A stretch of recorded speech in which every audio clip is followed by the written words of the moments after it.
Real Reviews. I'm on fire, and now I think I'm ready to bust the rules. Get out of my Hi, I'm Brett Goodrich. And I'm Yanni Tolokan, and welcome to Real Reviews. All right, get started.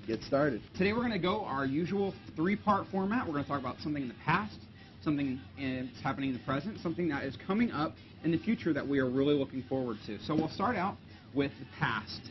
And the first thing that we're going to talk about in the past is something that Yanni has been really into, which is Avatar: The Last Airbender, the TV show. That's right. A lot of people enjoy this show. Actually, a lot more people than should enjoy this show, I think, because you know, it's on Nickelodeon. You know, it was on Nickelodeon previously.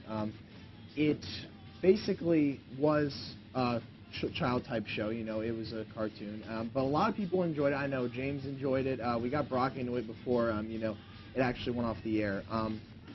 And they've held hands for a good 3 years, 3 seasons, as they went through the entire, you know, I'd say, trilogy of a young boy named Aang, who is what they call an avatar. And what this means is that he's able to master powers dealing with water, fire, earth, and basically air. The 4 common elements. The 4 common elements would make up everything. That's right, and that's in a lot of, I believe, Chinese lore, as far as, you know, those 4 elements being the, you know, main things, and everything is made up of those or something.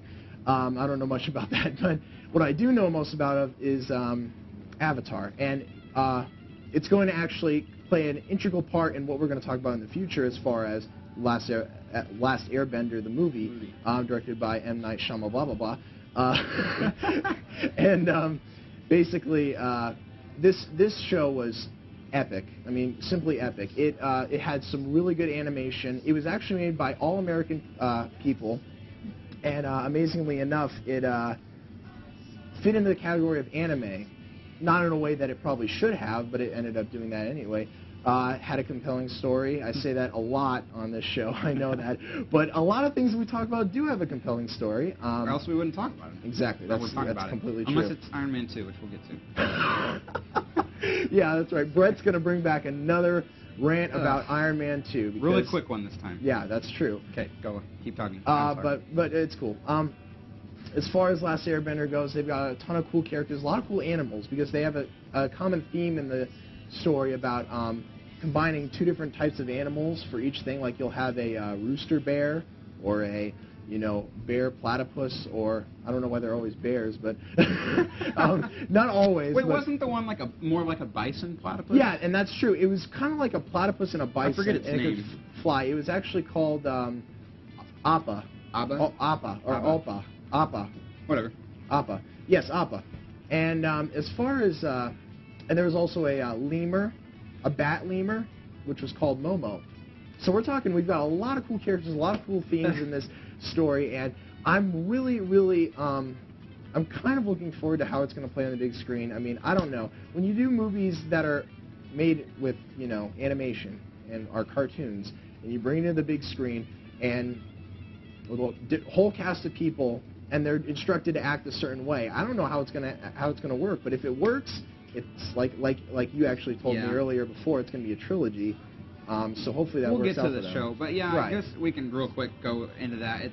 Something that makes me think of is Dragon Ball Z, because that was like the whole anime big big TV show. Absolutely. And I don't know much about that, but they made that into a movie, and from what I hear, that was awful. So we'll see. This one's got a lot more money behind it. That's absolutely true. Might shout, but we'll get to that one. Wait for the future. We will. I did actually watch a couple episodes of Avatar: The Last Airbender myself, and you know, I really enjoyed it. And I'm not the kind of person that I like to watch like huge seasons of a thing, because it's kind of a waste of time. I mean, I guess, but and I was already far behind enough that I didn't want to bother trying to catch up. But I really enjoyed the episodes that I did see. It was very well written, which is a big thing. Getting on to Iron Man 2 later, and it was funny, and I loved it. So that's always a good thing. Yeah, definitely. So it'll be interesting to see how it plays on the big screen. I definitely am looking forward to that. It was definitely a great cartoon. And once again, another thing about Nickelodeon, they keep on, once in a while they'll have a gem like this, and they'll either throw it away or they'll end it a little too quickly. And as far as Avatar goes, I mean, it falls in the same category for me as, most of the ones from the 90s, like, Cat Dog and all these other ones. And of course, Hey Arnold, which was an interesting show. Those are more cartoons. This one, I guess, is a cartoon, but it's a lot more story arc-ish. That's right. Yeah, it's a story. Whereas something like Hey Arnold would be different every time. Oh, definitely. It's a different story. It's more of a sitcom-ish. I miss Doug. I miss God. We're going to talk nostalgia. about that on a show. Nostalgia. We're going to talk about that on a show soon. We're going to. Definitely. But let's get out of this nostalgic. Nickelodeon, just hold on to your shows that make a lot of money and make people happy. That's all we're saying. Yeah. Real quick, I'll just go on ahead and get back into my rant about Iron Man 2. Now, I talked about this on Wednesday, and I'm bringing it back again because there weren't a ton of you that were watching on Wednesday. So if you want to go and look at the show, we played it on Thursday a little bit. I gave a long and poorly organized rant about Iron Man 2, and I'll summarize it really quick here to say that I did not like Iron Man 2 nearly as much as everyone else did. After I wrote my review, I looked at the review aggregate on Rotten Tomatoes, and it had a 74%, which means 74% of critics passed it, either on a pass-fail basis. Now, I think the movie is maybe a 60 or 50%. Yeah, you mentioned that, in my book. And it's really not because of the acting. Robert Downey Jr. is an incredible actor. I think he's one of the best actors of this generation. I've said that before. That's right. But the writing in this movie was very poor. The story, I just didn't like it. I didn't get involved with the characters. They didn't develop the characters very well. Excellent. The action was short. It was good. The special effects were good. I liked the way the suit came together a little bit more in the first one. I don't know why, but I just liked a little bit that more in the first one. The first one was really a better movie. There are a ton of like whatever moments, and I guess that's kind of superhero-ness with suspended disbelief. But me being kind of a nerdish guy, I saw the whole thing with the particle accelerator, and I know, yeah, you missed the part where there's a guy in a suit who's flying, but the particle accelerator was a little bit whatever. That just really bothered me, but the plot was just weak. And that's true. And I remember while we were talking on Wednesday, we had a lot to talk about as far as the characters and the actors that they made very, very poor choices on as far as how they should act. Like you mentioned Samuel L. Jackson, and you know, it just seemed like they were trying to do the same character over and over again that he's played in, you know, Snakes on a Plane and and other gems such as that.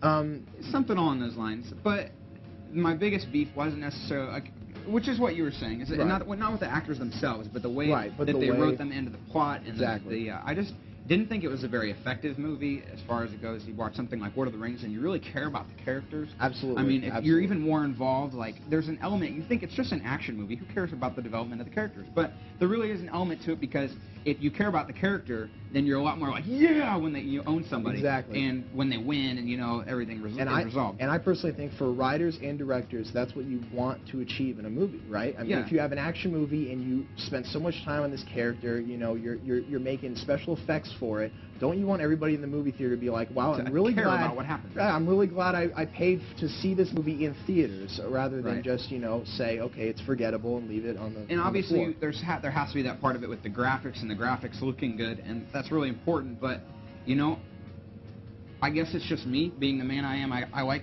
a good story. I think it's important that you are emotionally attached, and I mean, it's an action movie, but you got to care about the characters. You got to care about the plot. Otherwise, I could just go on YouTube and watch like atomic explosions or something, and I guess it's the same thing. I know exactly. That's kind of the point of a movie, and if a movie doesn't move people, and I'm not necessarily talking about like emotionally, I have to cry, or else this movie is gonna suck. But like, you know.